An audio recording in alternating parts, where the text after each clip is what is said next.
online class. CRT training. 500 plus MNC engaging with KL. KL deemed to be university. ఇప్పుడు BRS party అధినేత కేసీఆర్ గారు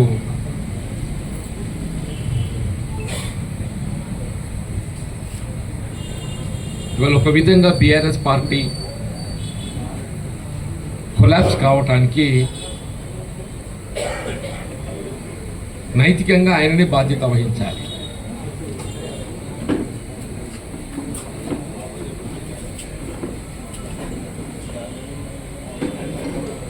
దాన్ని కప్పిపుచ్చుకోవటానికి కొరకు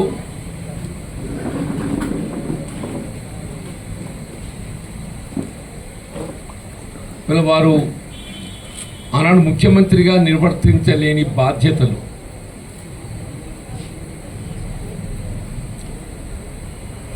ఒక విధంగా మొన్నటి శాసనసభ ఎన్నికల ఫలితాలు ఏదైతుందో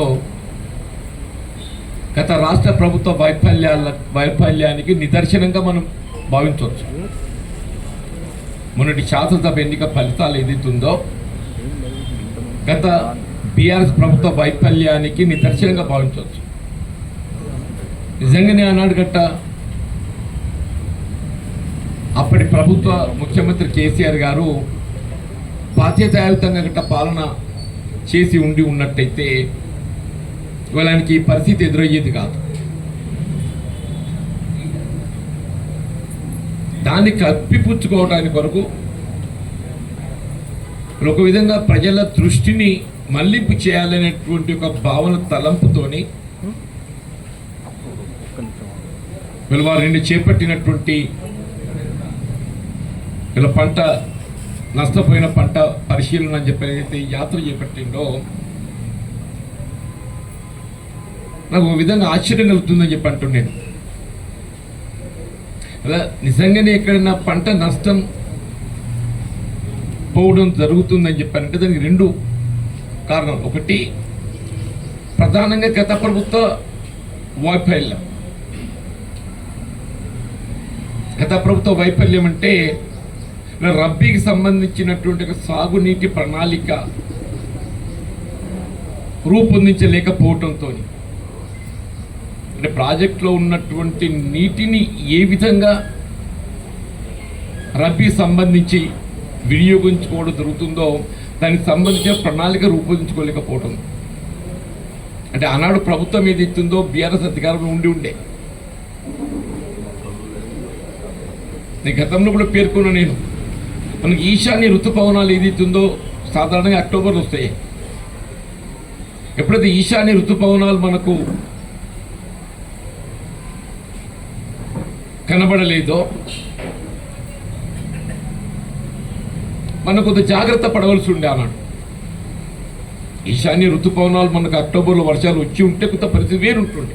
సాధారణంగా ఎప్పుడు వస్తాయి మనకు దసరా ముందు ఏదైతుందో వర్షాలు రావడం మనం సహజంగా గమనిస్తుంటాం. ఎప్పుడైతే మనకి ఈశాన్య ఋతుపవనాల ముఖం చాటు చేయడం జరిగిందో అలాంటి ప్రభుత్వం కొంత బాధ్యతాయుతంగా వ్యవహరించి ఉంటే వీళ్ళ పరిస్థితి రాకపోతుండే. వీళ్ళు కేసీఆర్ గారు ఆనాడు ముఖ్యమంత్రిగా ఏదైతుందో ఆయన బాధ్యతలు నిర్వర్తించకుండా 10 ఏళ్ల కాలంలో ఎక్కడైనా వీళ్ళు ఏ పంట నష్టపోయినా అటు ప్రకృతి వైపరీత్యాలే కానీ లేక చీడ పురుగుతోనే కానీ పంట నష్టపోతే 10 సంవత్సరాలు నిన్నడైనా నీకు రైతులు ఆదుకోవాలనేటువంటి ఒక ఆలోచన కలిగినదే. వీళ్ళు పంటల బీమా పథకం లేదు. వీళ్ళు కనీసం పంటల బీమా పథకం ద్వారానైనా రైతును ఆదుకునేటువంటి ఒక అవకాశం కలిగి ఉండే పరిస్థితి ఉంటుండే. ఆ పంటల బీమా పథకమైనా మనకు అమలు చేసి ఉంటే ఇలా పంటల బీమా పథకం కూడా అమలు చేసి లేకపోవడంతో ఏది ఇస్తుందో ఆ సౌకర్యం కూడా పొందలేకపోతున్నాం. కానీ ఇవాళ ఏది ఇస్తుందో రాష్ట్రంలో కాంగ్రెస్ ప్రభుత్వం బాధ్యతాయుతంగా భవిష్యత్తులో ఇటువంటి పరిస్థితులు ఎప్పుడు ఉత్పన్నమైనా కానీ ఆ పంట పరిహారానికి సంబంధించి రైతాంగాన్ని ఆదుకునే విధంగా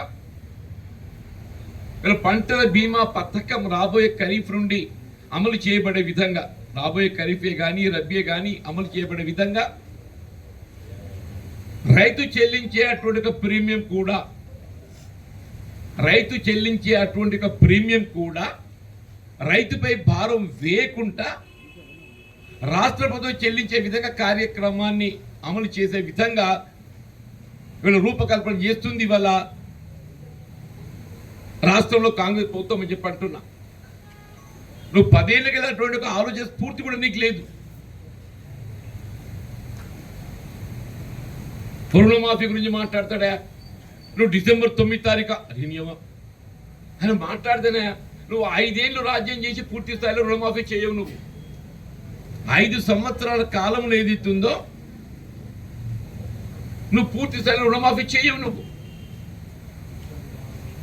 ఇవాళ ఈ ప్రభుత్వం ఏదైతున్నదో రైతు ఏ విధమైనటువంటి ఇబ్బందులకు గురి కాకుండా, ఆందోళన చెందకుండా రైతు చెల్లించాల్సినటువంటి ఒక ఈ పంట రుణాలు ప్రభుత్వమే పూచీకత్తుగా ఉండి రైతాంగంపై ఏ విధమైన ఒత్తిడి లేకుండా రైతు చెల్లించాల్సిన అప్పులు ఏదైతుందో ప్రభుత్వం బదలాయింపు చేసుకొని రైతు ఏదైతుందో తను చెల్లించవలసిన రుణం చెల్లించకుండా ఏదైతుందో రేపు ఖరీఫ్ నుండి ఏదైతుందో వాళ్ళు మళ్ళీ యథావిధిగా పెట్టుబడుల సమకూర్పు చేయబడే విధంగా, రుణ సౌకర్యం కల్పింపజేయబడే విధంగా కార్యక్రమాన్ని అమలు చేసి తలపెడితే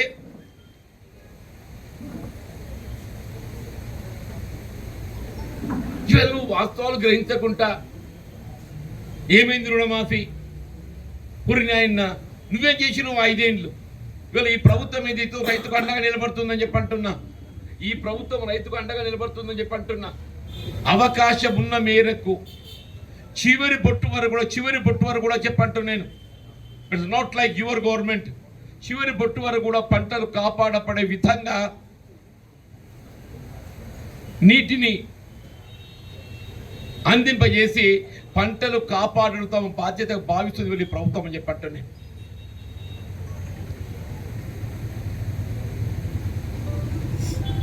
మీకు రుణ సౌకర్యానికి సంబంధించి రైతు ఏ విధమైన ఆందోళనకు గురి కాకుండా అండగా నిలబడే విధంగా కార్యక్రమాన్ని బ్యాంకర్స్తో ఏదైతుందో సంప్రదింపులు చేసి రైతు చెల్లించాల్సినటువంటి ఆ రుణ భారం ఏదైతుందో ప్రభుత్వ బదలాయింపు చేసుకునే కార్యక్రమమే కానివ్వండి, భవిష్యత్తులో పంటల బీమా పథకమే కానీ, ఇప్పుడు పంట నష్టమైన రైతుకు అండగా నిలబడే విధంగా ప్రతి ఎకరాకు 10,000 రూపాయలు పరిహారం చెల్లింపు చేయడమే కానీ,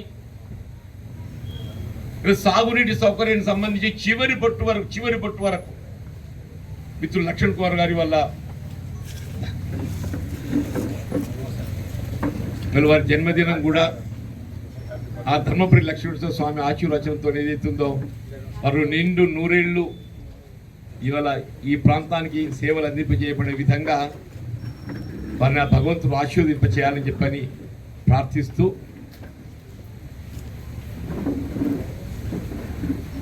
అంటే వారి జన్మదిన కార్యక్రమం తదుపరి చేద్దాం. ఇది అయిపోయిన తర్వాత ఈ చివరి నీటి బొట్టు వరకు కూడా ఇది ఇస్తుందో సాగునీరు కల్పింప చేయబడే విధంగా చెప్పంటున్నా. ఇలా భగీరథ గురించి మాట్లాడతాడు. నాకు ఆశ్చర్యం అని చెప్పంటున్నాను. సిగ్గుపడాలని చెప్పంటు నేను. ఇలా భగీరథ అంటే దోపిడీ కార్యక్రమం ఇంకోటి లేదయా. ఇలా మొత్తం వీళ్ళ గత టీఆర్ఎస్ ప్రభుత్వం ఖరారు కావడానికి 3 ప్రధాన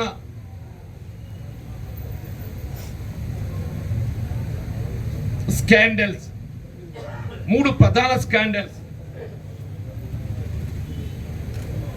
ఒకటి వీళ్ళ కాళేశ్వరం ప్రాజెక్ట్ రీడిజైన్ ఏదైతే అనే నెపంతో తెరపై పట్టుకొచ్చిండో వీళ్ళ మనం 38,000 కోట్లతో అమలు చేయగలిగే అవకాశం ఉన్నటువంటి ఒక ప్రాజెక్ట్ ప్రాణహిత చేవెళ్ళ దాన్ని 1,20,000 కోట్లకు దాన్ని చేయబడే విధంగా కేవలం కమిషన్ల కకృతితోనే చెప్పాడు. తీసి నెంబర్ 1 వీళ్ళు కనీసం ఆ మేడిగడ్డ నిర్మాణమైనా కానీ పర్యవేక్షించి నాణ్యత ప్రమాణాలకు అనుగుణంగా నిర్మాణం చేయబడి ఉన్నట్టయితే ఇలా ఈ పరిస్థితి ఎదురయ్యేది కాదు అని చెప్పంటున్నా.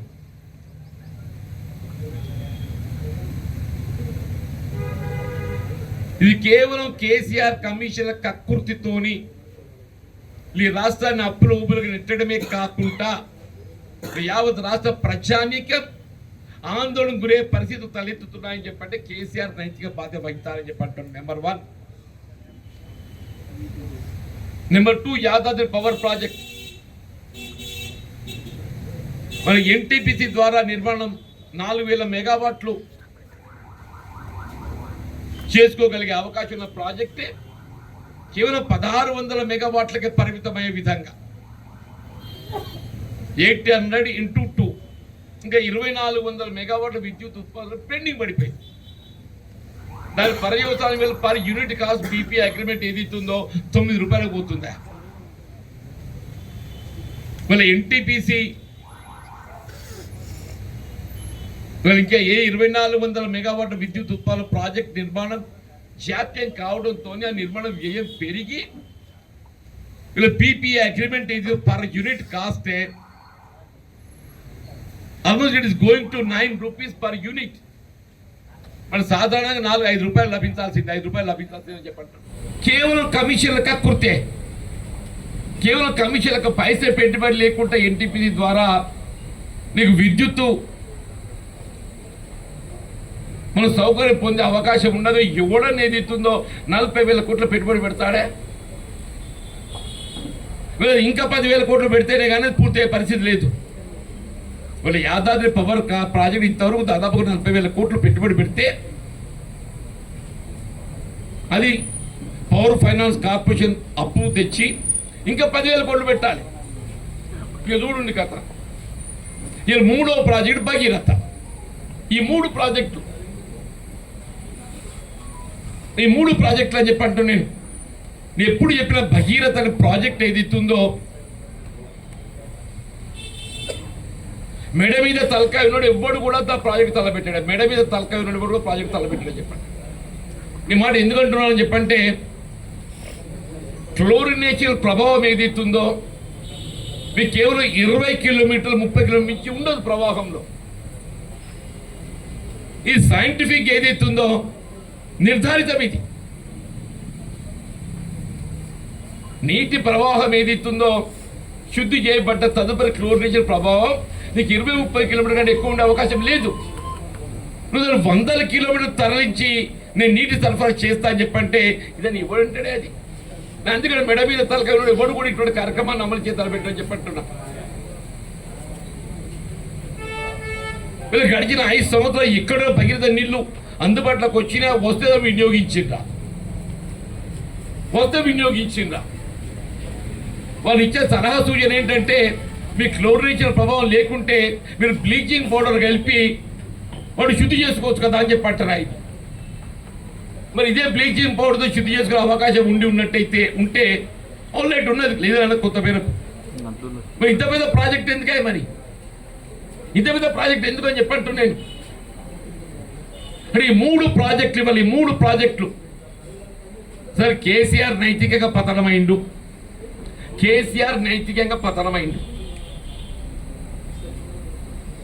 కానీ ఆయన నైతిక పతనం వ్యక్తిగతమది. కానీ ఈ రాష్ట్రం ఆర్థిక అప్పుల ఊబులకు నెట్టబడ్డది. ఈ రాష్ట్రం ఆర్థికంగా అప్పుల ఊబులకు నెట్టబడ్డది చెప్పంటున్నా.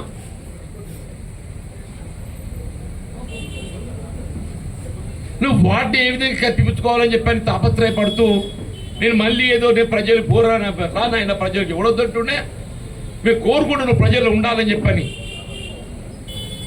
వాస్తవాలు చర్చకు రావాలి. కేసీఆర్ కనబడితే వాస్తవాలు చర్చకు వస్తాయి. కేసీఆర్ కనబడితే వాస్తవాలు చర్చకు రావని చెప్పంటు నేను ఇడదాకా నీ పక్కన ఉన్నోడు ఇవాళ ఏది ఇస్తుందో నేను ఇడిచిపెట్టి పోతున్నాడు. కారణం ఏంటే నీ ఆర్థిక లావాదేవీలు అన్నింటిలో వాటాడు రంజిత్ రెడ్డి. వాడు ఇంకోడు అంతే. ఎందుకు నేను విడిచిపెట్టి పారిపోతున్నాను అని చెప్పి అంటున్నాను. నువ్వు బాధ్యుడివి కాదా? నువ్వు సకరుడు. మేము కూడా కాంగ్రెస్ పార్టీ ప్రతిపక్షాలు ఉన్నామా? మేము 10 ఏళ్ళు ప్రతిపక్షాలు ఉన్నాం. మరి 2% ఎన్నికల్లో ఏదైతుందో ఆశీర్వాదం పెద్ద పొందలేకపోయినా మేము. అయినా కానీ ఏదైతుందో మాలో ఉండే క్రమశిక్షణ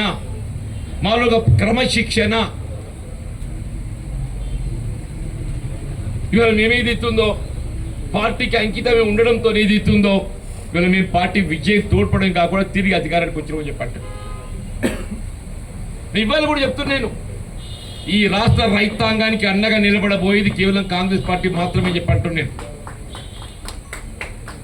ఇవాళ జాతీయ స్థాయిలో భాజపా బీజేపీ పార్టీకి ఎట్లాగూ రైతు సంక్షేమం పట్ల చిత్తశుద్ధి లేదు.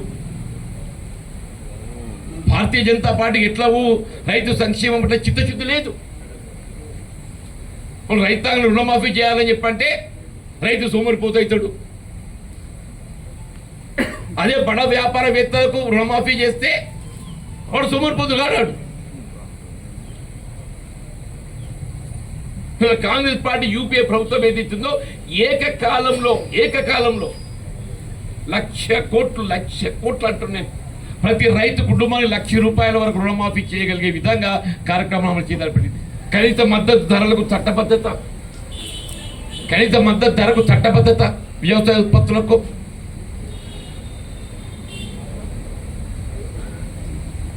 రైతే కానీ రైతు కూలీ కానీ రైతాంగ సమస్యలతో పాటుగా మీకు ఏ రుణము అప్పుల రుణమాఫీకి సంబంధించిన స్పష్టత ఇచ్చినాయి. రుణమాఫీకి సంబంధించి స్పష్టత ఇచ్చినాం. పంటల బీమా పథకానికి సంబంధించి స్పష్టత ఇచ్చినాం. ఇదే పంటల బీమా పథకం నానాడు అమలు చేయబడి ఉండి ఉన్నట్టయితే ఇవాళ ఈ పరిస్థితి రాకపోతుండే. వీళ్ళు సాగునీటి ఎద్దడి నిజంగా ఎదుర్కొంటున్నామని చెప్పారంటే నేను చెప్పా కేసీఆర్ యొక్క అనాలోచిత కార్యక్రమం. నువ్వు ఎస్ఆర్ఎస్పీఎల్ నీటి విడుదల చేయడంతో ఈ పరిస్థితి అయినా కానీ ఈవెన్ దెన్ ఇవాళ మేము చివరి నీటి బొట్టు వరకు అని చెప్పంటున్నాం. పంటలు కాపాడమా మా ధ్యేయంగా భావిస్తామని చెప్పంటున్నాం. అవకాశం ఉన్న మేరకు త్రాగునీటికి ప్రాధాన్యత ఇస్తామని చెప్పంటున్నాను. పోయిన 5 ఏళ్ళు ఏదైతుందో గ్రామాలలో మొత్తం సోర్సెస్ అన్ని కొలాప్స్ అయిపోయినాయా. గ్రామాలలో ఉన్నటువంటి త్రాగునీటి సోర్సెస్ అన్ని కొలాప్స్ అయిపోయినాయి. సోర్స్ అంటే బావులు కానీ లేక బోర్ బావులే కానీ కొంతమంది మోటార్లు అన్నీ ఏదైతుందో అవి రెస్టోర్ చేసుకోవాలి. ఇప్పుడు బాయిలు పుడికలు తీయాలి, మోటార్లు ఏదైతుందో మరమ్మతులు చేసుకోవాలి. కంటిన్యూస్గా ఆపరేట్ చేసుకొని ఉండి కొంత ఇబ్బంది తగ్గుతుంది కదా. ఈవెన్ దెన్ రేవంత్ రెడ్డి గారు ఏదైతుందో ఏ పరిస్థితులలో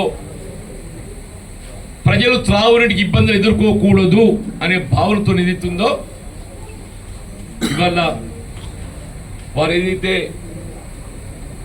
ప్రతి శాతం నియోజక పరిధిలో వెచ్చించే అవకాశం ఉన్న 10 కోట్ల నిధులలో ఏదైతుందో ₹1 కోటి వాళ్ళ మీరు త్రాగునీటి మీద ఖర్చు పెట్టాలని చెప్పి సలహా సూచన ఇచ్చిండే. స్పెషల్ డెవలప్మెంట్ ప్రోగ్రామ్ ₹1 కోటి మినిమం పెట్టాలి. అది కలెక్టర్లకు మళ్ళీ తల 100 కోట్లు ఇస్తుంది. మొత్తం రాష్ట్రంలో 100 కోట్లు ఏదైతుందో ఒకే టైం చేసిన రాష్ట్రంలో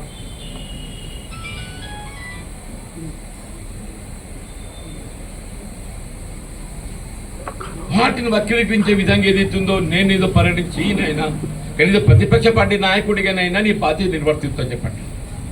కనీసం ప్రతిపక్ష నాయకుడిగానైనా నీ బాధ్యత నిర్వర్తిస్తా చెప్పంటున్నా. ఎట్లా ముఖ్యమంత్రిగా నీ బాధ్యత నిర్వర్తించలేకపోయినావు, నువ్వు దాని ఫలితం అనుభవించినావు. కనీసం ప్రతిపక్ష పార్టీ హోదా నిలబెట్టుకోవాలని చెప్పి మేము కోరుకుంటున్నాం. అయితే ప్రతిపక్ష పార్టీ హోదాను నిలబెట్టుకోవాలని మేము కోరుకుంటున్నాం. మాకు చూస్తుంటే అయితే ఈ పార్లమెంట్ ఎన్నికలతోని టీఆర్ఎస్ పార్టీ కనుమరుగై కాబోతుంది. నిలబెట్టుకునే తాపత్రయం కానిద్దాం. కానీ ప్రజాస్వామ్యం లోపల ప్రతిపక్ష రాజకీయ పార్టీలు నిలబడాలని కాంక్షిస్తాం చెప్పండి. We are not like the NDA government. ప్రతిపక్షాలు నిర్వీర్యం చేసేది ఎత్తుందో ప్రజాస్వామ్య మనుగడకు ముప్పు తెచ్చే విధంగా పాలన చేయాలని చెప్పి భావించిన కాంగ్రెస్ పార్టీ అని చెప్పి అంటుంది. అటు జాతీయ స్థాయిలో కానీ రాష్ట్ర స్థాయిలో కానీ కాంగ్రెస్ పార్టీ ప్రజల పక్షాన్ని నిలబడుతుంది. రైతు సంక్షేమాన్ని కాంక్షిస్తుంది. గ్రామీణ ప్రాంత అవసరాలు, త్రాగునీటి అవసరాల కొరకు ఏదైతుందో ప్రాధాన్యత ఉందని చెప్పండి. వాస్తవాలను వక్రీకరించే విధంగా ఏ రాజకీయ పార్టీ కార్యక్రమాలు చేపట్టేటువంటి తలపు చేసిన ప్రయత్నం చేసినా ప్రజలు గమనించాలని చెప్పండి, వాస్తవాలు గ్రహించాలని చెప్పండి.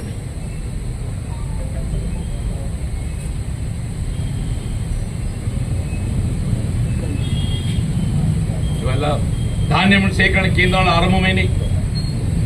అంటే ఇక పంట ఏదైతుందో కళ్ళకి రాకున్నా కానీ రైతుకి ఏదైతుందో దిస్ గవర్నమెంట్ ఈ స్టాండింగ్ బై ది ఫార్మర్ అనే ఒక భావన కలిగించడానికి ఏదైతుందో ధాన్యం సేకరణ కేంద్రాలు ఎక్కడికెక్కడ ఆరంభం చేయబోతున్నట్టు ఏదైతుందో ఒక అభిప్రాయాన్ని కలిగించే ప్రయత్నం చేస్తుందని చెప్పండి, రైతుకు అండగా నిలబడే విధంగా చెప్పండి.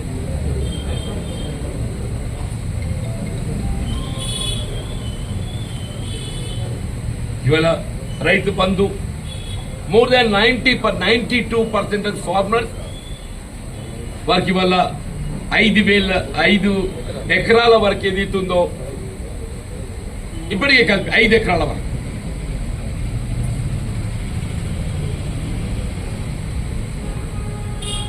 ఇవాళ ఉన్న ఆర్థిక వనరుల్లో ఒక క్రమశిక్షణతో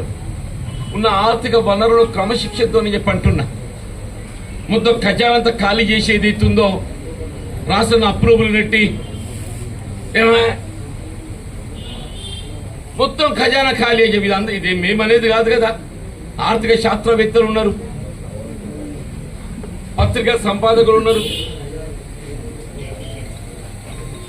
ఇవాళ ఏదో ఒక క్రమశిక్షణతో ఆర్థిక క్రమశిక్షణతో ఏ విధంగా ఆర్థిక వనరులు సమకూర్చుకోవాలి, ఏ విధంగా రైతాంగానికి అడ్డంగా నిలబడాలి, ప్రజా అవసరాలు తీర్చడానికి కొరకు ఏదైతుందో ఇవాళ తోడు ఉండాలనే భావనతో ఏదైతుందో ముందుకు పోతూ పార్టీ ఎన్నికలు చేసిన వాగ్దానాలు ఒకవైపు, వీటితో ఎన్నికలు చేసిన వాగ్దానాలు అని చెప్పంటూ నేను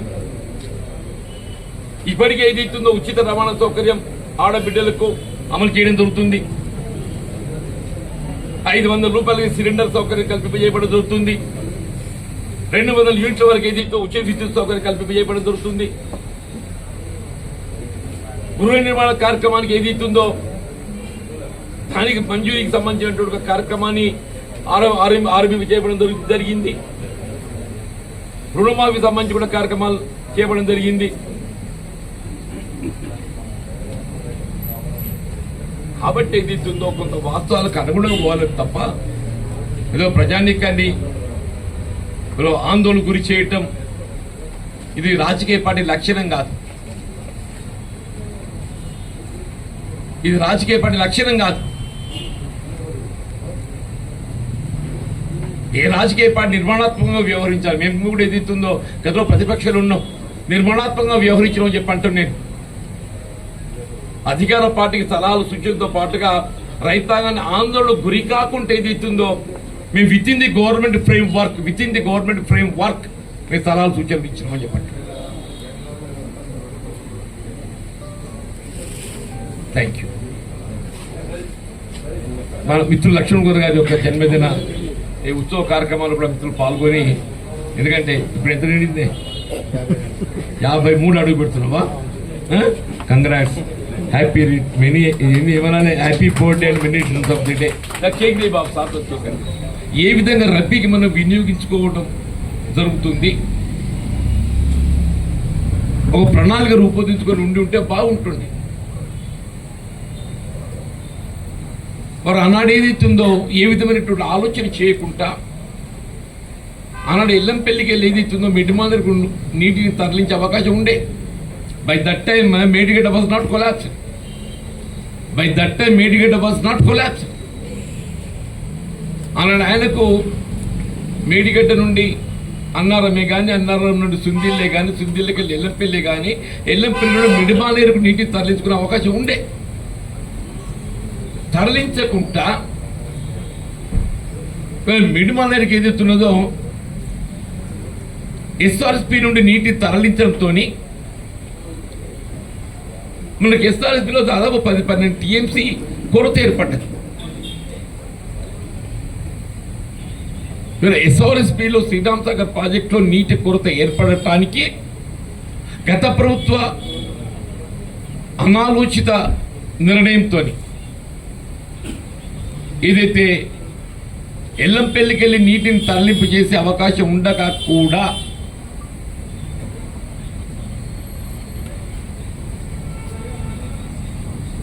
ఆ నీటిని తరలించడానికి చర్యలు చేపట్టకుండా, అంటే ఎందుకంటే అప్పటికే ఈశాన్య ఋతుపవనాలు మనకు మొగచాడు చేసినాయి.